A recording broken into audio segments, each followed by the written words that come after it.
네, 안녕하십니까. 한의학 총강 61번째 시간입니다.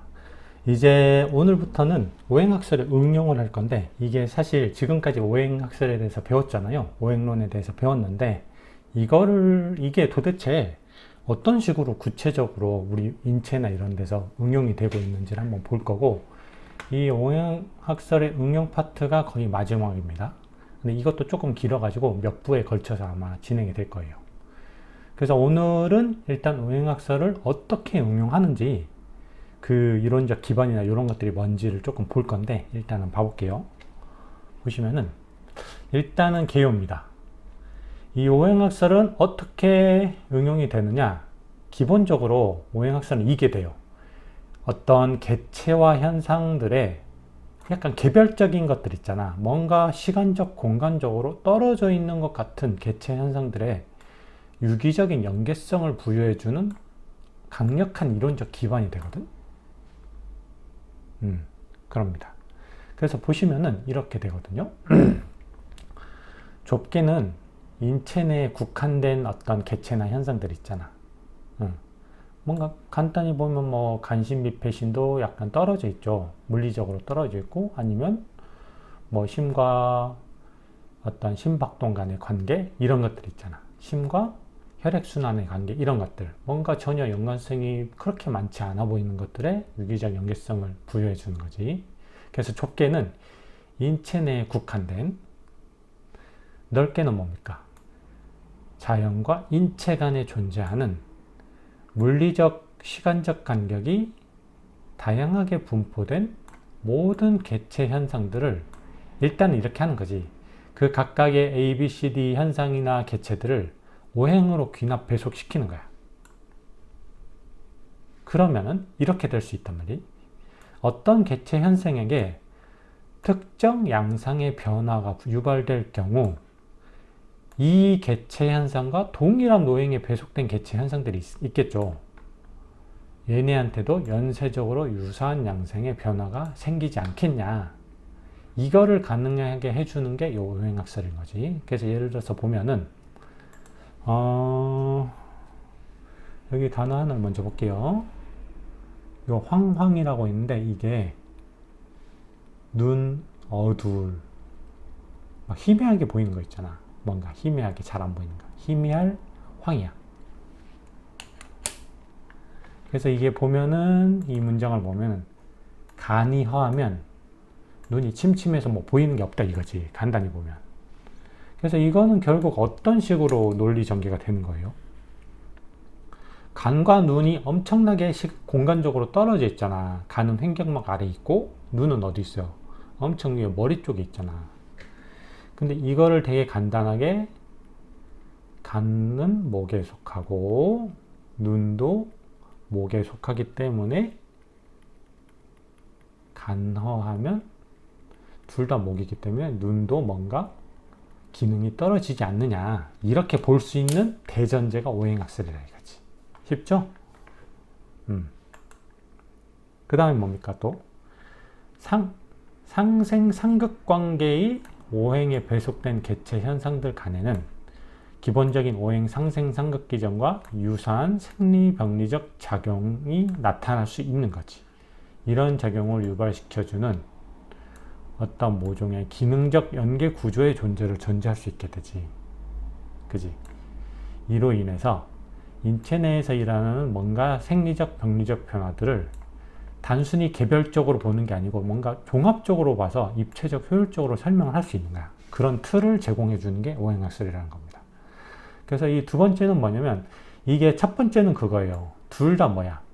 동일한 오행에 배속된 어떤 개체나 현상들 간에 요런 관계를 설명해 주는 거고 이건 뭐 동일한 오행이 아니고 약간 상이한 오행인데 그 두 오행이 뭐 상생관계나 상극관계에 위치하면은 그 두 개체나 현상 간에도 상생 상극 기전과 유사한 생리적 병리적 작용이 일어난다 이거지. 그래서 이거 보시면은 이 문장 한번 볼게요. 이거 전에 했던 거잖아. 그지? 그러니까 목운이 너무 태관 그런 연도에는 당연히 목이 퇴거하면 풍기가 너무 과하게 유행을 할 거기 때문에 비토가 사기를 받게 된다. 자, 이거 둘의 관계가 뭡니까? 삼각관계잖아. 그지? 그래서 결국 말하면 풍은 뭐야? 목에 속해. 우리 몸의 장기인 비는 뭐에 속해? 토에 속해. 근데 이 둘을 봤더니 어떤 관계가 성립하죠? 오행적으로는 목극토라는 관계가 성립을 하지. 그래서 결국 어떻게 해석할 수 있다? 과도한 풍이 비를 제약하는 거지. 이 일반적인 목극토 삼각관계랑 동일하게 해석을 하는 거예요. 그래서 요 두 가지로 해석을 하기 위해서는 일단 모든 개체나 현상들을 오행으로 배속을 시키고 놔야 돼. 그 다음에 요런 해석들이 가능하게 되는 거지. 아시겠죠? 뭐 그렇게 어려운 내용은 아닙니다. 그러면 이렇게 전개되는 이론 전개 과정을 개괄적으로 살펴보면 이렇게 되거든요. 보시면은 봐봐. 오행학설을 인체에서 생리적, 병리적으로 활용하기 위한 최우선 전제가 있어. 뭡니까? 오장이라는 핵심 개체들 있잖아.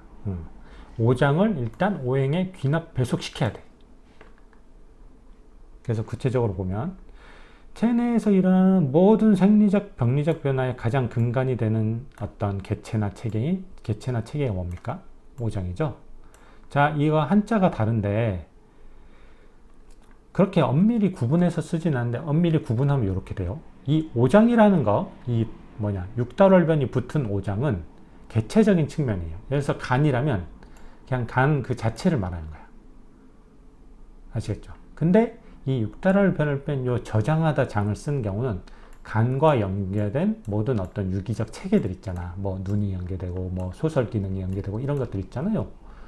그래서 오장, 요 육달월변이 없는 저장하다 장을 쓴 오장이 조금 더 뭔가 광범위한 체계적인 의미를 갖고 있다. 그리고 단순히 요 양방적인 간장을 얘기할 때는 요 육달월변을 쓰는 게 좋다. 요 정도로 이해를 하세요. 그죠? 어쨌든 모든 생리적, 병리적 변화의 근간이 되는 개체나 체계인 오장을 쇠상유비법을 적절히 활용해 오행에 배속함으로써, 이거 전에 했던 거죠. 장상학설을 전개하기 위한 이론적 기반을 마련하는 단계가 되는 거예요. 즉, 오장은 일단 오행에 귀납 배속시켜 놔야 돼. 그 이후에 다른 모든 조직들을 오행에 연결시킴으로써 장상학설이 완성이 되거든. 그래서 최우선 전제가 되는 게 이겁니다. 오장을 일단 오행에 귀납 배속시켜야 돼. 그러면 다음 시간에 상세히 할 건데 일단은 간단히 볼게요. 오장을 오행에 배속시키는 이 치상유비법의 그런 과정이 어떻게 되느냐 한번 보면, 간이란 거는 뭔가 뚫고 나가는 소설 기능이 있고 위로 상승하는 기운도 있고 이로 인해서 기혈을 소통시키는 작용이 있는데, 이게 목에 이러한 서창, 승발, 조달작용과 상당히 일치하는 측면이 있죠. 그래서 간을 목에 배속을 시키는 거야. 또 보시면 심은 어떤 작용이 있냐면, 맥을 통해서 심과 직접적으로 큰 혈관들이 연결이 돼서 맥을 통해서 그 혈액순환을 주관하잖아. 그렇기 때문에 전신을 상시 온화하게 만들어주는 어떤 군화적 작용이 있거든요. 이게 화의 온열작용과 상통하거든. 그럼 뭐야? 심을 화에 배속시키는 거지. 그리고 계속합니다. 비의 기혈 생화 기능이 토의 만물 생화작용과 또 상통하거든. 그래서 비는 토에 배속시키고, 폐의 무슨 기능? 숙강 기능이 금의 숙살 하강작용. 아예 한자 자체가 동일하죠. 이것과 상통하기 때문에 폐는 금에 배속시키고, 신의 장정 기능이 수의 폐장작용과 완전히 상통하기 때문에 신은 수에 배속시킵니다. 쉽죠? 근데 이거 항상 주의하셔야 될 게 뭐냐면, 우리가 일반적으로 오행이라고 하는 목화토 금수는 어때요? 완전히 이상향이야, 이상향. 플라톤의 이데아랑 마찬가지야. 목화토 금수는. 아시겠죠? 정말 이상적인 상황을 얘기하는 거고, 근데 이 목화토금수에 배속되는 제반 변화나 현상들 있잖아요. 변화나 현상이나 개체들 있잖아. 이거는 이 정도로 이상적이지 않아, 대부분. 그래서 사실 구체적으로 설명을 드리면 간이 목에 이렇게 배속된다고 하지만 다른 어떤 기타 사장과 비교했을 때 상대적으로 목에 가까워서 목으로 배속시킬 뿐이지 이게 완벽하게 목의 어떤 뭐랄까 순수한 목의 결정체다? 이렇게 보시면은 조금 애로사항이 꼽힙니다, 나중에. 아시겠죠? 그래서 목의 성향이 아닌 것처럼 보이는 것들도 당연히 요 간이라는 장에 있다고 봐야 돼. 근데 다른 사장에 비해서 이 목의 이상향에 가장 가깝기 때문에 목에 배속을 시킨다고 이해를 하셔야 돼요. 완전히 동일하다고 보시면 안 됩니다. 그래서 이거는 사상체질 판단할 때도 비슷한데 모든 사람이 어떤 태양, 태음, 소양, 소음이네 이렇게 들어가긴 들어갈 텐데 약간 이런 경우 있잖아. 완벽하게 어떤 특정 체질 안에 매치가 되는 경우도 있겠고 뭔가 약간 이런 식으로 될 수도 있단 말이야. 그치? 모든 분류라는 게 그래요. 좀 애매한 경계 라인에 있는 애들이 존재한단 말이야. 그치? 그리고 대부분은 요 경계 라인에 존재를 하고 그래서 사상체질 같은 경우도 뭐 태음인, 태양인으로 구분하지만 정말 완벽하게 순수 태음인의 결정체는 그렇게 많냐? 그렇게 안 많을 수도 있다 이거지. 대부분 경계 라인에 걸쳐 있을 테고 이런 경우는 그래서 사상체질로 치료를 하면 그렇게 막 대단하다, 어마어마하게 효과가 좋다 이렇게 반응이 안 나올 수도 있지. 근데 이렇게 뭔가 어떤 특정 체질의 결정체 같은 사람이 왔어. 사상체질로 치료를 한다? 정말 드라마틱하게 효과가 나겠죠. 그래서 모든 분류의 기준은 이거 같아요. 분류를 시키긴 하는데 정말 그 분류의 이상적인 그런 개체들은 별로 없다고 봐야 돼, 사실. 많은 성향을 띠기 때문에 그쪽으로 배속시킬 뿐이다. 이런 식으로 항상 염두에 두셔야 합니다. 이 관점을 아시겠죠? 그래서 이거는 어렵지 않은데 이 5장의 오행 배속은 아마 이거 다음 시간에 한번 간단히 한번 또 볼 거예요. 지금은 엄청 간단히 한 거고 이것보다 조금 자세히 할 거예요. 아시겠죠? 그래서 오늘은 여기까지 할 건데 보시면은 이렇게 일단은 이 개차적인 거 있잖아요. 5장 개차적인 것들을 오행에 일단 배속을 시켰고 두 번째로 뭘 해야 돼? 이 연계 구조를 확장시키는 거지. 즉 전술된 5장의 오행 배속을 기반으로 어떻게 합니까? 꼭 우리 몸만이 아니라 외부 천지 그리고 우리 몸 내에 있는 기타 조직 간의 이 5장이라는 걸 통해서 어떤 연계 구조를 거시적인 오행 연계 구조를 확립하는 단계가 필요하겠죠. 이게 되어야만이 장상학설이 완성될 수 있는 거야. 아시겠습니까?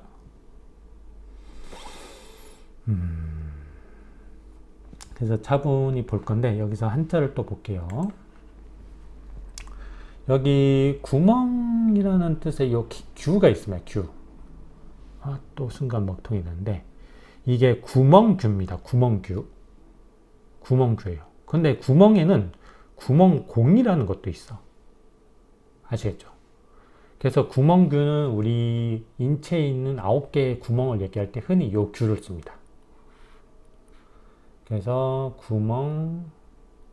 구멍규인데 구규라는 거를 할 때 눈, 코, 입 이거 있잖아요. 구멍규 할 때 요 규를 쓰는 거고 예를 들어서 이거 있잖아. 공제할 때 공. 이거는 구멍 공이거든.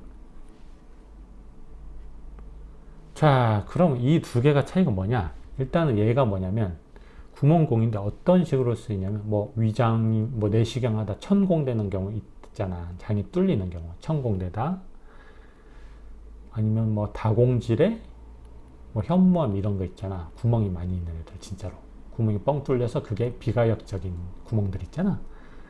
그리고 연탄 같은 구공탄 같은 거 있잖아. 9개의 구멍이 뚫린 탄. 자, 그래서 이 둘을 굳이 비교하면 어떻게 되느냐?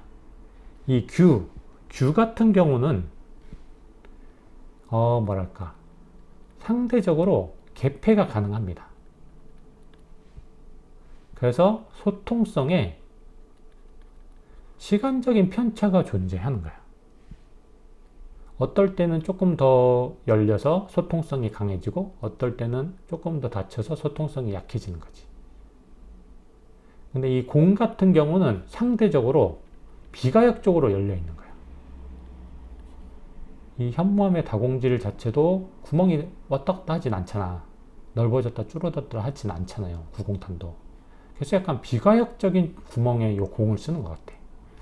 그리고 그래서 이 구멍규는 개폐 가능한 그런 구멍에 쓰는 거고, 그렇기 때문에 우리 인체에 있는 구멍들은 거의 개폐 가능하잖아. 그리고 그 소통성에도 약간 편차가 생기고 시간에 따라서. 그렇기 때문에 구규라는 식으로 표현을 하는 거지.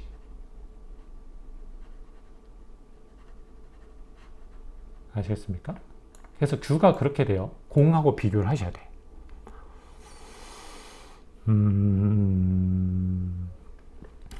그래서 보시면은,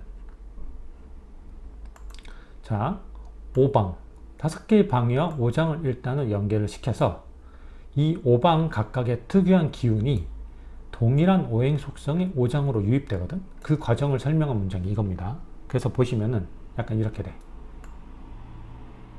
이거를 먼저 볼게요. 동방의 청색으로 시각화될 수 있는 기운이 있겠지.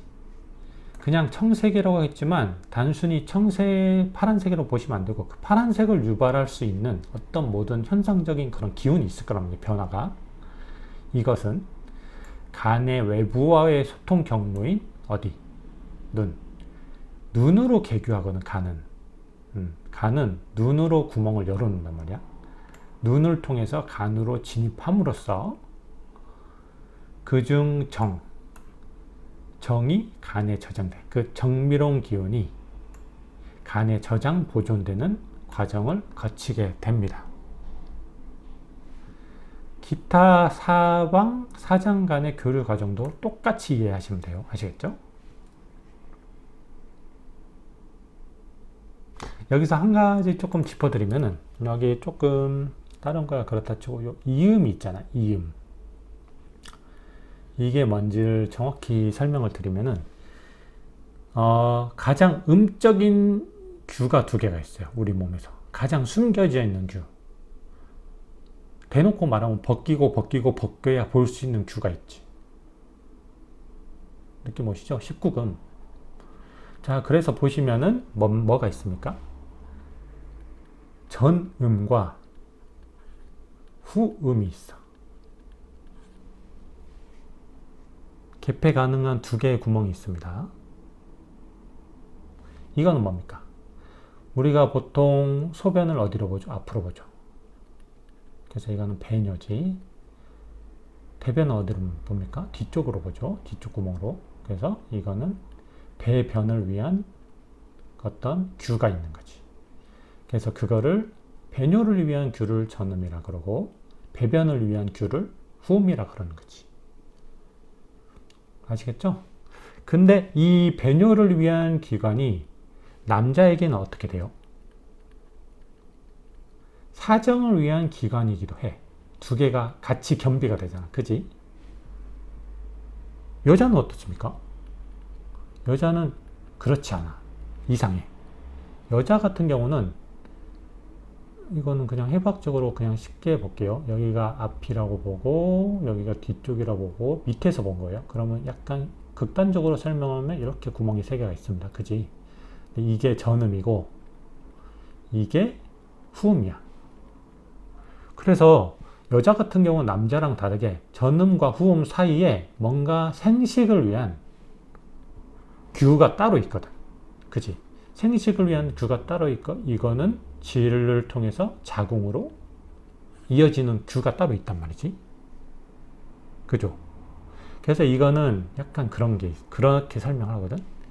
일반적인 장부들에 항상 어떤 그러한 상태와는 반대로 뭔가 기묘한 부다. 뭔가 기묘하다. 기묘한 어떤 뭔가를 담아두는 어떤 그런 부다. 이렇게 해서 나중에 설명을 할 건데 기항지부 중에 하나가 바로 이 여성의 자궁이 됩니다. 아시겠죠? 그래서 이 전름 호응과 남녀의 차이 요거를 정확히 한번 이해를 하고 가세요.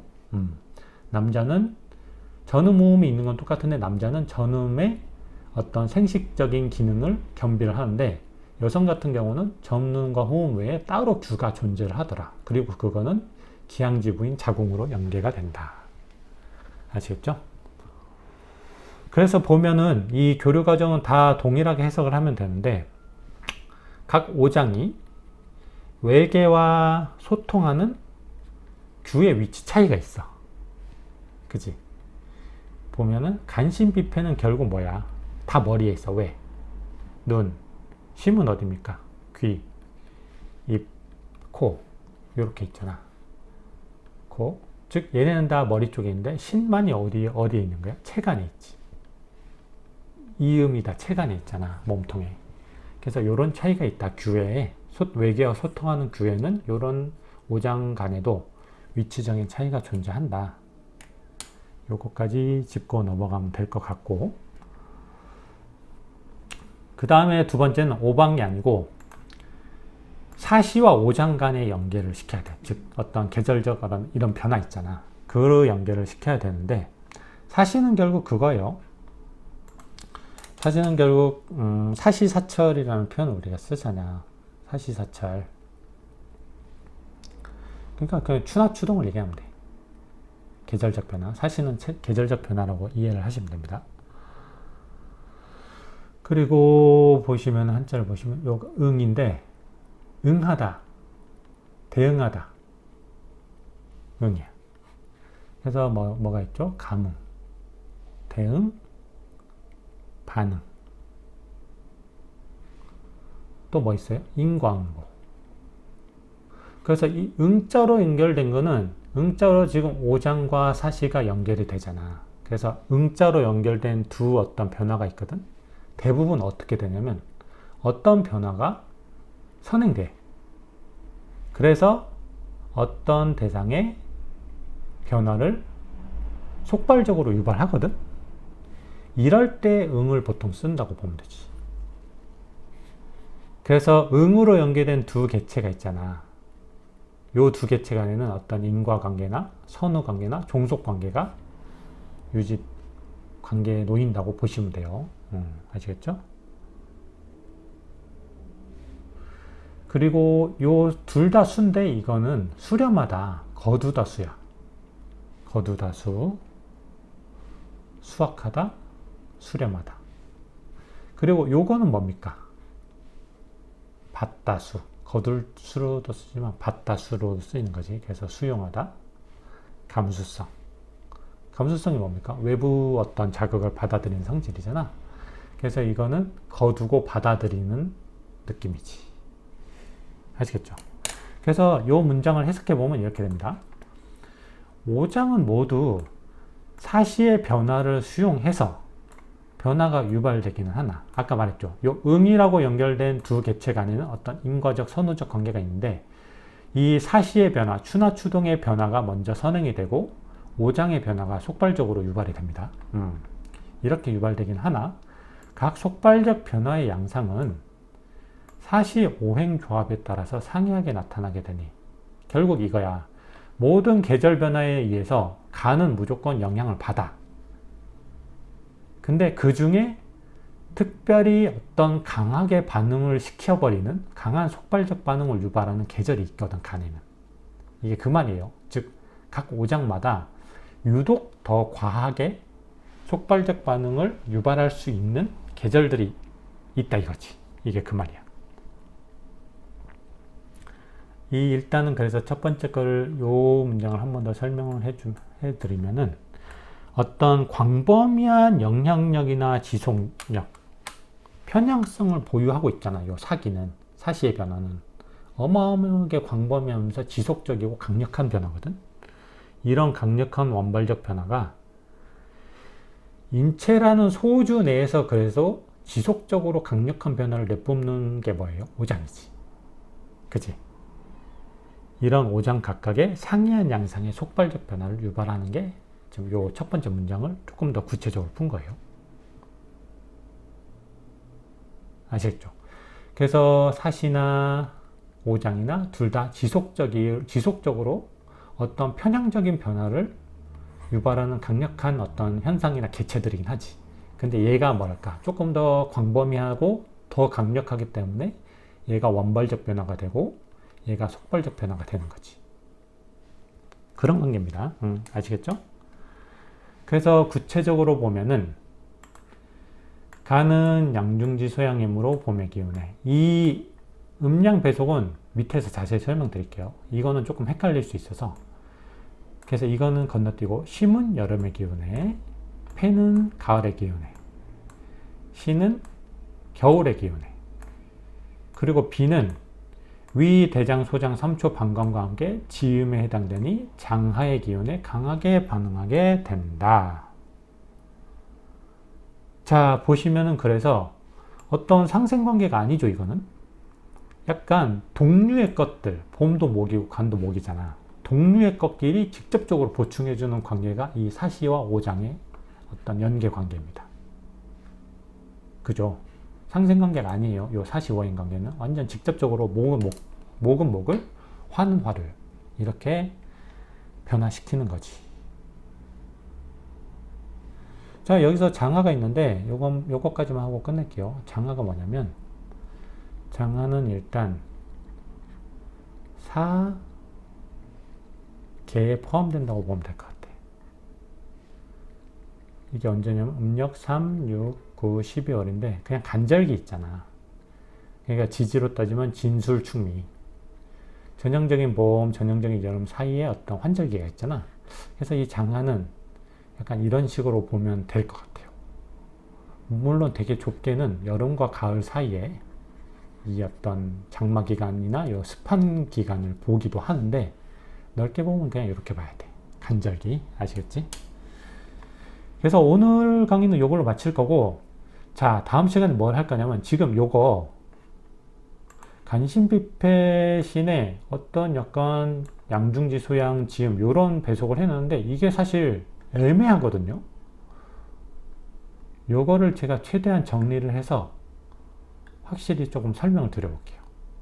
요거를 설명드리고 다음 시간에 또 시간이 되면 어디까지 할 거냐면, 이 일반적인 오행 상생 상극 기전만으로 행리적 현상들이 좀 연기될 수 있거든. 그런 예시들도 보고, 이런 거에 어긋나는 사례들, 즉 예를 들어서 목이 완벽하게 순수한 목의 어떤 결정체가 아니기 때문에 벌어지는 일들이겠죠. 이런 사례들로 한번 볼 거예요. 아시겠습니까? 그래서 오늘은 이 오행학설을 응용하기 위해서 어떤 과정이 조금 전제가 되어야 되느냐, 요거에 대해서 설명을 드렸고, 다음 시간에 요거 이어서 요거 한번 설명드릴게요. 아시겠죠? 오늘도 잘 들어주셔서 감사합니다.